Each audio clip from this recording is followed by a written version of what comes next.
Assalamualaikum warahmatullahi wabarakatuh. Jumpa lagi di Radio Jurik. Alangkah lebih baiknya buat yang baru menemukan Radio Jurik, bantu di subscribe dan dipijit tombol loncengnya. Terima kasih. Kali ini Radio Jurik memiliki cerita yang berjudul Pengalaman Menakutkan sebagai security di gedung tua. Kita langsung aja ke ceritanya. Selamat mendengarkan.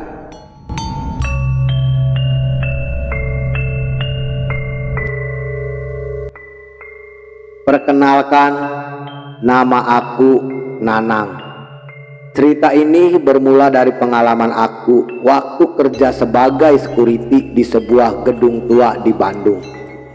Gedung ini berada di jalan yang menghubungkan Bandung dengan kawasan Akrik Klutur, tempat yang cukup sepi dan dikelilingi oleh hutan lebat.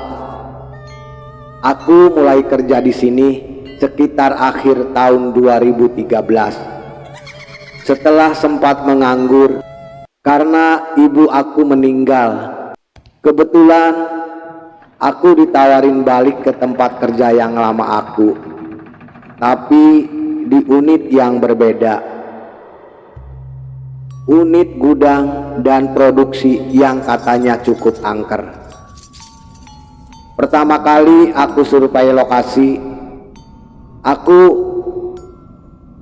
ngerasa ada yang aneh. Udara terasa berat dan dingin, padahal itu masih sore hari.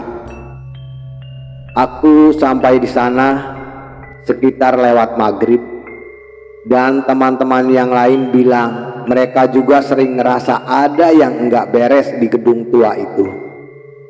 Malam pertama aku di sana, aku melihat sesuatu yang aku enggak bakal pernah lupa.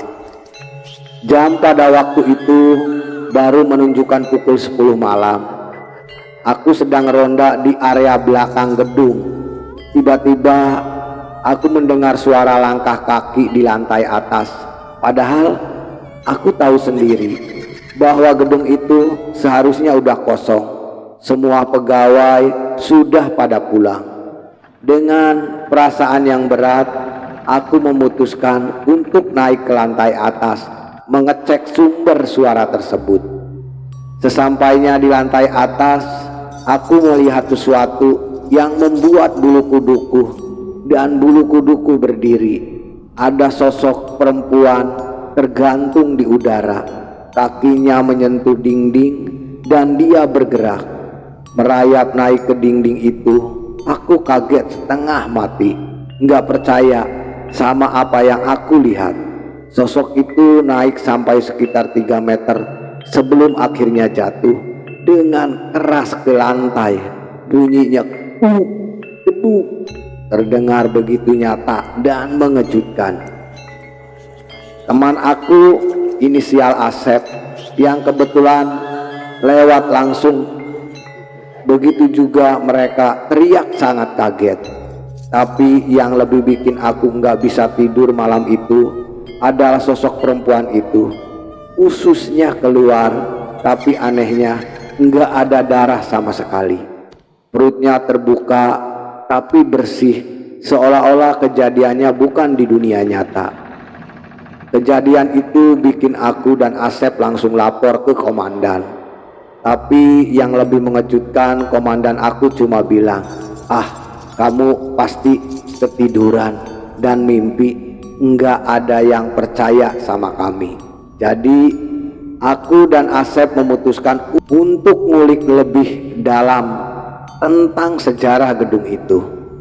Setelah ngobrol-ngobrol sama warga sekitar dan beberapa pegawai lama, aku baru tahu kalau gedung tua itu dulunya adalah pabrik tekstil yang terbakar di tahun 80-an. Banyak pekerja yang terjebak di dalam dan enggak bisa keluar. Sejak saat itu banyak kejadian aneh yang terjadi di gedung tersebut. Malam-malam berikutnya aku mulai ngerasa diawasi. Setiap aku ronda, Aku selalu ngerasa ada yang mengikuti aku. Tapi setiap aku lihat ke belakang gak ada siapa-siapa. Suasana di gedung itu semakin menyesakan. Sampai satu malam aku mengalami kejadian yang lebih parah. Aku dengar suara tangisan dari lantai atas. Suara tangisan yang sedih banget, seolah-olah berasal dari banyak orang. Aku yang waktu itu lagi ronda sendirian langsung naik ke atas dengan rasa penasaran. Tapi begitu aku sampai di atas, semua jadi hening. Aku melangkah pelan-pelan mencoba menemukan sumber suara, sampai aku mendapati sebuah ruangan yang pintunya terbuka sedikit. Dengan hati yang berdebar, aku mendorong pintu perlahan. Dan di dalamnya aku melihat sesuatu yang enggak mungkin bisa aku lupakan. Ada sosok-sosok perempuan berdiri mengintai sebuah mesin jahit tua. Tangannya bergerak-gerak seolah-olah sedang menjahit, tapi enggak ada kain atau benang. Mereka semua memandangi aku dengan tatapan kosong. Dan tiba-tiba semua serentak berteriak. Suara yang begitu nyaring sampai aku harus menutup telinga aku. Aku terjatuh, merangkak mencoba menjauh dari ruangan itu. Teriakan itu masih bergema di kepala aku, membuat aku hampir gila. Aku berhasil keluar dari ruangan dan langsung lari sekuat tenaga turun ke lantai bawah. Tak peduli lagi dengan suara langkah yang terdengar di belakang aku, atau bayangan hitam yang seakan-akan mengejar aku. Setelah kejadian itu, aku dan Asep memutuskan untuk mencari bantuan. Kita ngontak seseorang dukun lokal yang terkenal, yaitu inisial Pak Joko, yang konon katanya bisa berkomunikasi dengan roh dan membersihkan tempat dari energi negatif.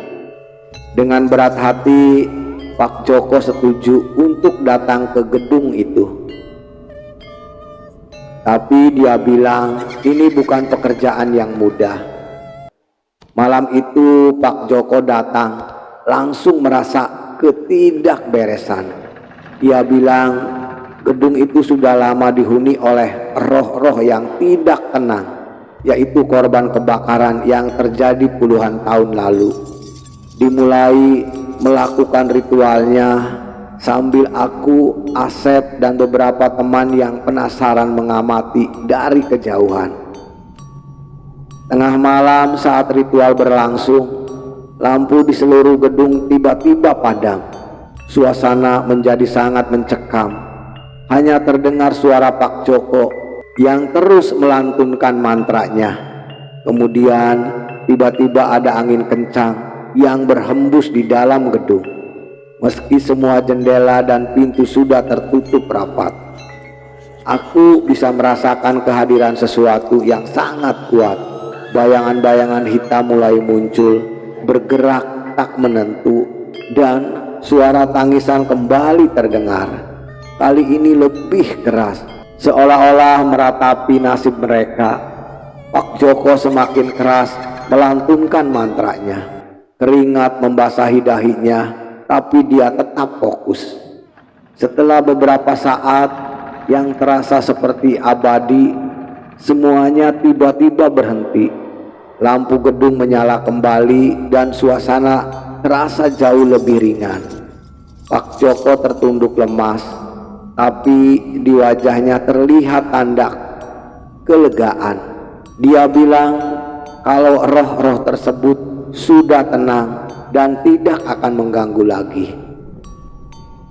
Minggu-minggu berikutnya kejadian aneh di gedung itu mulai berkurang. Aku dan teman-teman merasa lebih tenang saat bertugas. Tapi pengalaman itu sudah terukir dalam memori aku. Aku belajar bahwa setiap tempat memiliki ceritanya sendiri, dan terkadang roh-roh yang tidak tenang perlu didengarkan, perlu diperhatikan. Cerita aku kali ini mungkin terdengar gila, tapi itu benar-benar terjadi. Aku berharap dengan berbagi cerita ini, aku bisa membuat orang lain sadar bahwa dunia ini tidak hanya dihuni oleh kita yang masih hidup, dan kadang-kadang mereka yang telah pergi juga membutuhkan bantuan kita untuk menemukan kedamaian. Sampai di sini dulu cerita horor aku. Semoga semua selalu diberikan perlindungan dan tidak pernah mengalami kejadian seram seperti yang aku dan teman-teman alami. Salam cerita Radio Jurik dan sampai jumpa di cerita selanjutnya.